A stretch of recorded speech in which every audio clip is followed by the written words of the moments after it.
Vous écoutez la radio des Français dans le monde.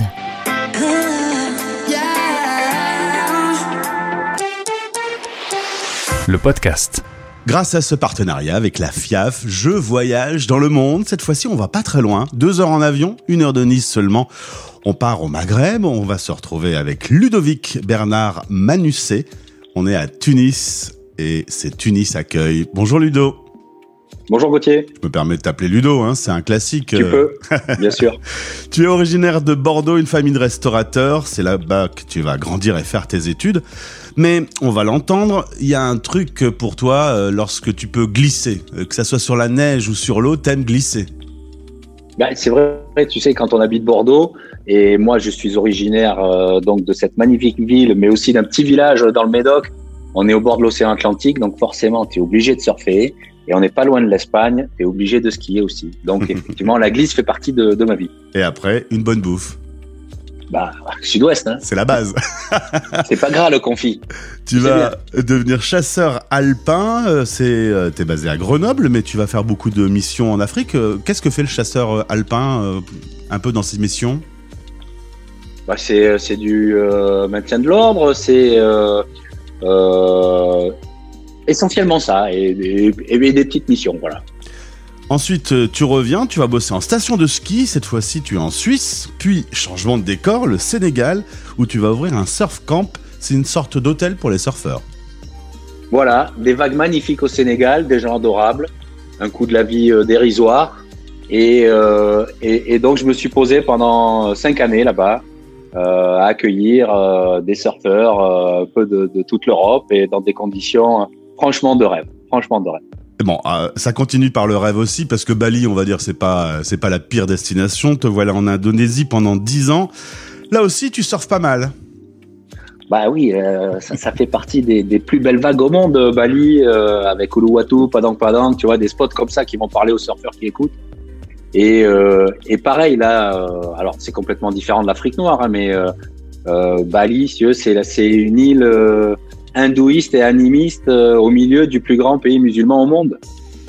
Tu vois, donc il y a 17 000 îles et il y en a une seule qui est hindouiste animiste. Donc une ambiance vraiment particulière, très spirituelle et des vagues de rêve. Donc quoi d'autre? Tu y retournes de temps en temps?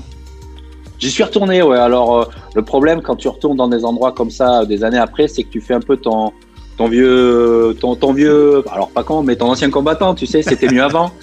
Donc, c'était un peu la question que j'allais te poser, parce que souvent quand on me parle de Bali, on me dit que la ville s'abîme à cause du tourisme avec le temps.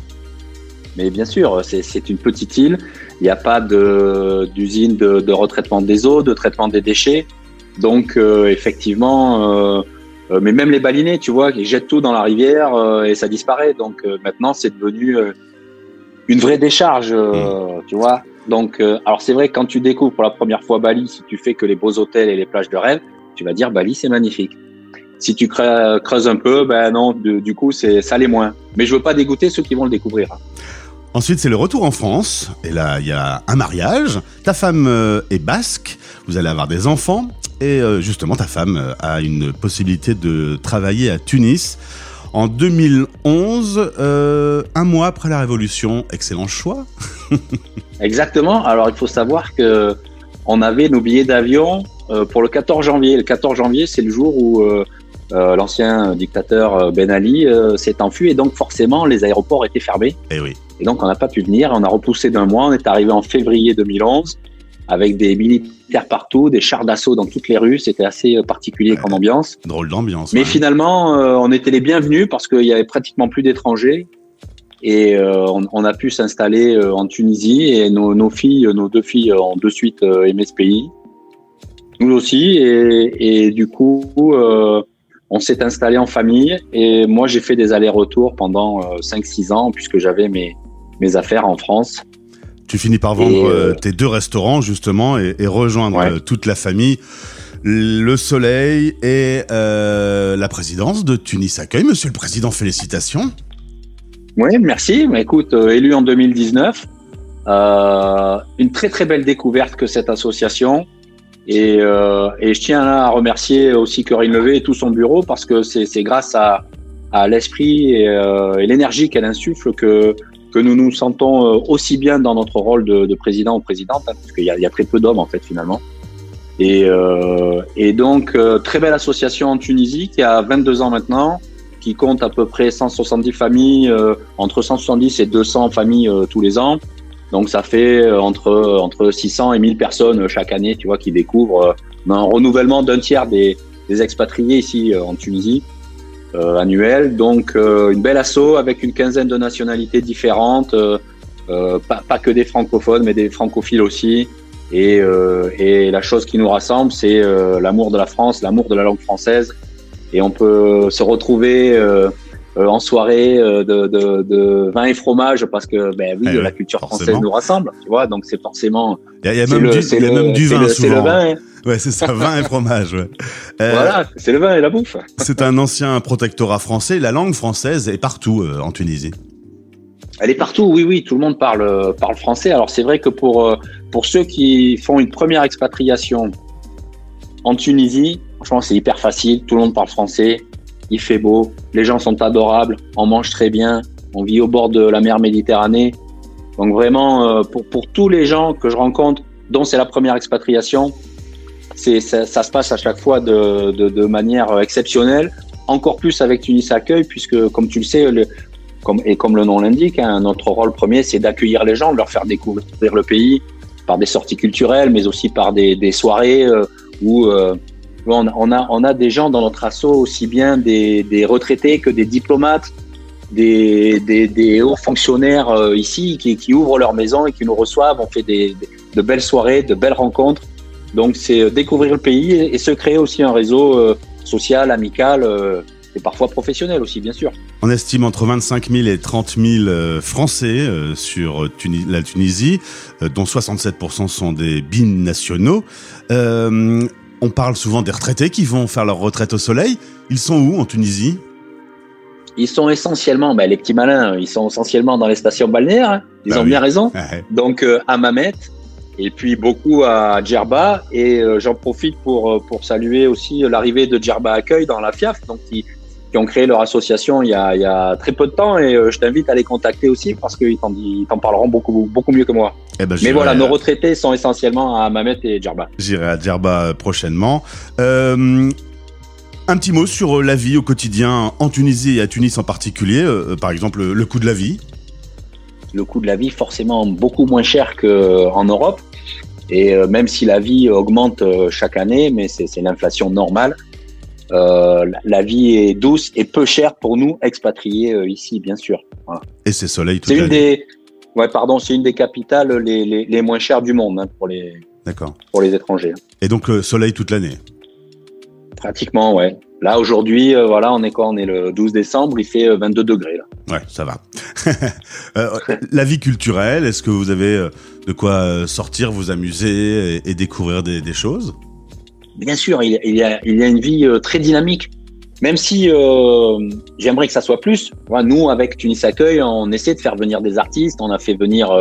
alors, c'est pas des superstars, on a encore du mal, mais on arrive à faire venir des artistes. Et il y a quand même une vie culturelle locale très intense, très dense. Donc nous ne sommes pas frustrés. Et c'est vrai qu'il y a le Grand Théâtre de Tunis, on a l'Orchestre National, donc on a beaucoup d'événements. On ne manque de rien en Tunisie, vraiment, on ne manque de rien. Ludovic, tu finis par me donner envie. Je prends donc un vol, c'est pas bien loin, j'arrive et je vais te demander de me montrer l'endroit le plus beau pour toi à Tunis ou proche de Tunis. Tu m'emmènes où ? Sidi Bou Saïd, forcément, le village classé au patrimoine mondial de l'UNESCO, un petit village perché sur une colline, tout de blanc et de bleu vêtu, en bordure de Méditerranée, un site exceptionnel, à visiter sans faute. Est-ce qu'il y a des quartiers français à Tunis ? Bien sûr, forcément, de par l'histoire commune de nos deux pays, il y a encore à Tunis des quartiers français, beaucoup d'architecture que l'on peut reconnaître, tu vois... parmi les bâtiments locaux et ça fait partie de nos visites justement de découvrir Tunis, les quartiers français, italiens. Il y a une très très grande histoire millénaire à Tunis. Il y a eu bien sûr les Romains, les Italiens, les Français, les Carthaginois. Voilà, il y a une très très grande histoire culturelle. Alors, si on a vraiment envie de se lancer, d'abord en contact Tunis Accueil, je me doute, c'est la première chose à faire, évidemment. Et ensuite, est-ce que les démarches administratives sont périlleuses ? Alors, l'administration, comme en France, c'est un peu compliqué et un peu lent. Mais encore une fois, Tunis Accueil est là, l'ambassade et le consulat sont là, sont d'une très grande aide. Et je les salue aussi parce qu'on a de très très bonnes relations aussi avec eux, c'est très important. Donc le consul général nous reçoit souvent dans sa résidence, l'ambassadrice de France aussi. Donc on peut ils ouvrent leurs portes et on a des événements chez eux. Tu vois, on fait une grande fête de fin d'année, on fait des cafés de rentrée chez eux, on fait la chasse aux œufs de Pâques pour les enfants dans les jardins de la résidence de France. C'est une très très belle collaboration avec les autorités françaises et je les en remercie vraiment. Et un dernier petit mot sur les relations entre la France et globalement le Maghreb. Depuis quelques années, c'est un petit jeu de je t'aime moi non plus. Vous, au quotidien, être français à Tunis ne pose pas problème ? Absolument pas. Les Tunisiens et les Français savent faire la part des choses. Nous ne faisons pas de politique. Et encore une fois, au quotidien, les relations sont très très bonnes. Il suffit juste de se comporter normalement, décemment et poliment, comme on le ferait et comme on l'attendrait d'une personne étrangère qui est en France. On se comporte normalement. Et si on respecte tout le monde, la vie en Tunisie est très très belle et très très douce. Ludovic, je vais te demander de saluer toute l'équipe du bureau de l'association de Tunis Accueil et puis aussi toutes les familles, les 600 à 1000 personnes en invitant à ce qu'ils installent l'application Français dans le monde sur leur téléphone. Comme ça, ils auront un petit bout de France avec eux et ils pourront t'entendre puisque cette interview est disponible sur notre site et également sur le site de la FIAF. Un grand merci d'avoir répondu à nos questions. Tu m'as donné une rude envie de quitter ma grisaille. Je te souhaite le meilleur. A priori... dans les échanges qu'on a eus, j'avais un peu l'impression que malgré tous les déplacements que tu as pu faire dans le monde, Tunis était un peu la dernière halte. Écoute, ça regroupe en fait tout ce que j'aime moi dans l'expatriation, c'est-à-dire on est proche de la France, ça parle français, on a une histoire, une culture commune, des valeurs communes, on est au bord de l'eau, il y a des vagues et du soleil et on mange bien. Qu'est-ce que tu veux de plus ? Eh ben voilà, je suis vénère. Bienvenue Gauthier. Merci, j'arrive, salut. À bientôt. Françaisdanslemonde.fr